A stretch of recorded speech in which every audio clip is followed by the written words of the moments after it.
You ask Tiger to solve. This deals with linear equations with one unknown. The final result is x equals 8. Let's solve it step by step. Swap sides. Group all constants on the right side of the equation. Add 33 to both sides. Simplify the arithmetic.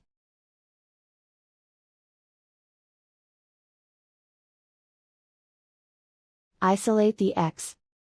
Divide both sides by 9. Simplify the fraction. Find the greatest common factor of the numerator and denominator. Factor out and cancel the greatest common factor. And so the final result is x equals 8.